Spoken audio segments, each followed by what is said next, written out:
été rédigé dans le cadre d'un Master 2 en économie sociale et solidaire, réalisé en alternance dans le pôle de développement de l'économie sociale et solidaire du Pays de Rennes. Il s'intitule « L'économie sociale et solidaire, une économie des réseaux ». Il faut savoir que la Bretagne est dotée d'un réseau de 19 pôles de développement de l'économie sociale et solidaire, répartis sur 21 pays. Ces pôles ont pour objectif d'encourager et d'accompagner le développement de l'ESS sur chaque territoire, en lien avec les acteurs locaux, et de conduire des projets collectifs à l'échelle de la Bretagne en s'appuyant sur ce réseau de pôles. J'ai choisi de travailler sur les réseaux interorganisationnels car ils sont omniprésents. J'avais envie de comprendre leur fonctionnement, de voir quels étaient leurs impacts sur les structures en elles-mêmes, mais aussi sur leurs écosystèmes et leurs intérêts et limites. L'ESS a des pratiques, des valeurs et des relations qu'on peut trouver différentes des comportements observés dans l'économie de marché.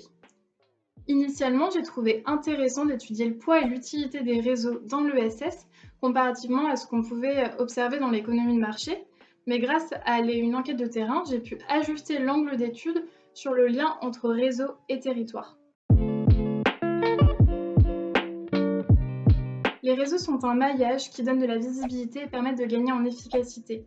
Partant de l'idée que tous les acteurs sont socialement interdépendants, il s'agit de comprendre le territoire comme un ensemble de réseaux interconnectés et d'étudier du coup l'influence du territoire sur le fonctionnement d'entités locales.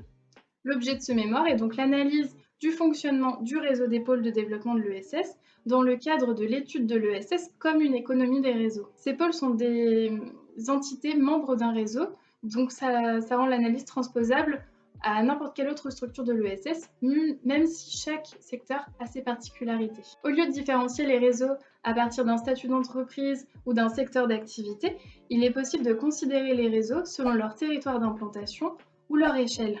Cette étude de cas m'a amenée à me poser des questions plus globales sur le lien entre économie sociale et solidaire, fonctionnement en réseau et territoire. La question du comment faire réseau est plus que jamais dans l'actualité, notamment dans des situations d'urgence où la coopération et la solidarité doivent être facilitées. Les réseaux peuvent avoir différentes formes et dimensions. Ils facilitent les actions collectives et donnent poids et reconnaissance à leurs membres. Le réseau des pôles de développement de l'ESS en Bretagne est un maillage territorial qui répond à ces objectifs et peut se présenter comme un exemple à suivre et à améliorer. Les valeurs et l'identité de la Bretagne jouent sur le bon fonctionnement de ce réseau. La limite se trouve sur les moyens alloués au développement. Là est l'enjeu politique. Les réseaux constituent une ressource importante mais cachée du territoire. Ils contribuent à dynamiser un secteur tout en faisant bénéficier le territoire. La question qu'on peut alors se poser est de savoir quelle est la juste échelle du fonctionnement en réseau.